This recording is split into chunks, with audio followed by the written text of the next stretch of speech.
Hello students, this time I am going to teach you chapter 2 of geography, that is physical features of India. Before I start the chapter, I have some questions in my mind. Let me ask to you all that question. If I ask, what kind of terrain do you live in? That means on what kind of surface area do you live in?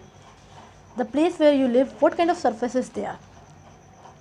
So some might give me the answer, ma'am, it's plain, it's a bit hilly, it's a rough terrain, terrain, it's a valley, etc. etc.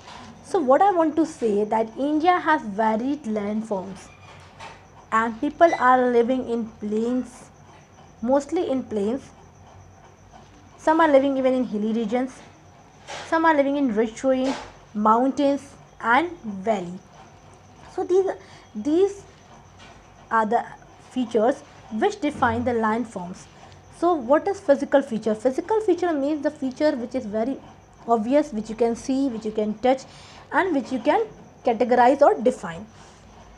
So based on these features, there is a major physiographic division, and this division is as you can see here: the Himalayan mountains, the northern plains, the peninsular plateaus, the Indian deserts and the island.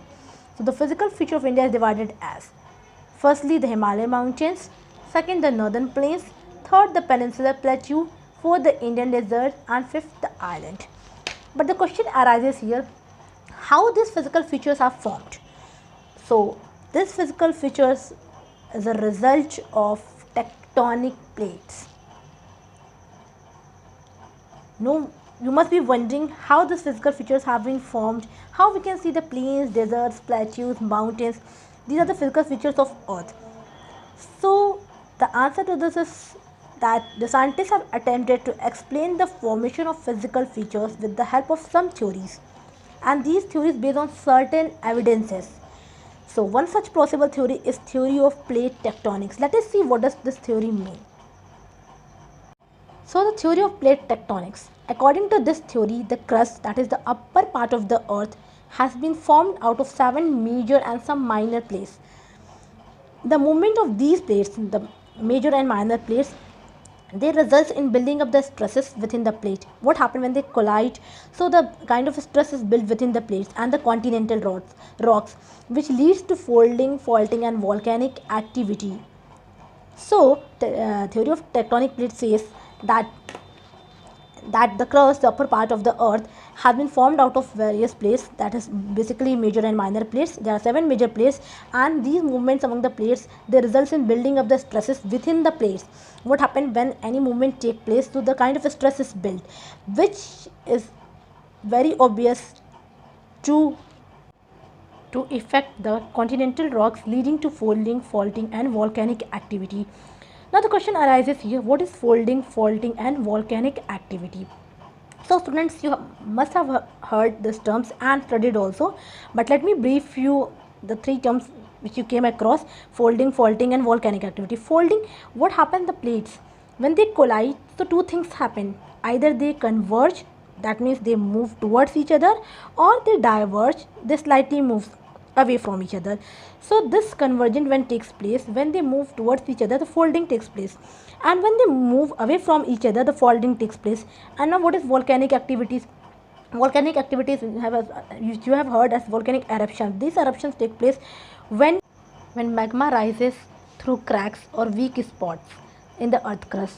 So this volcanic eruptions arises when what happens when magma rises through cracks or weak spots in the earth crust, and they build up a pressure in the earth which is released by things such as plate movement, which forces molten rock to explode into air, causing a volcanic eruption. So this is how volcanic activity, you can say volcanic eruption, takes place.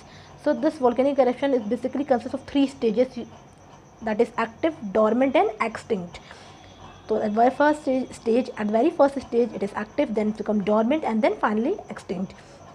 So this is what folding, faulting and volcanic activity.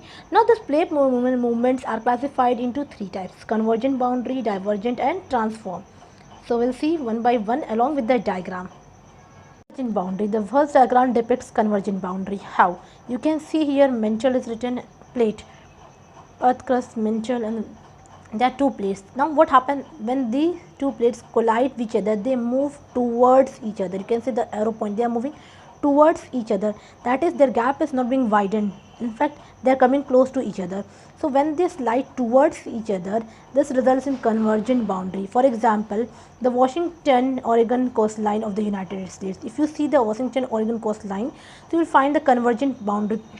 It will resemble like this, a kind of convergent boundary you can see. Now divergent boundary. What happens when the two plates collide? They move away. You can see here a gap, there's a wide gap, so they move away from each other.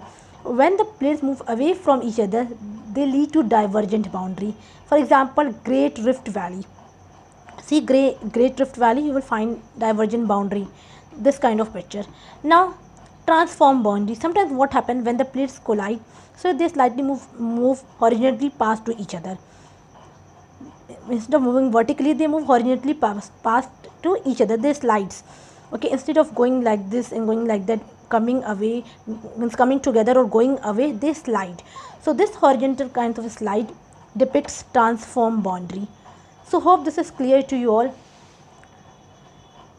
And what are tectonic plates? I think now it's clear to you all how the tectonic plates results in folding, faulting and volcanic activities, how these plates are classified. So this all I have taught. Now the next I'll taught you in my next video, the next topic I'll be discussing in my next video. So go through this video and try to form your own opinion, try to understand the concept, try to go in depth of the concept, then only geography is interesting. So thank you students.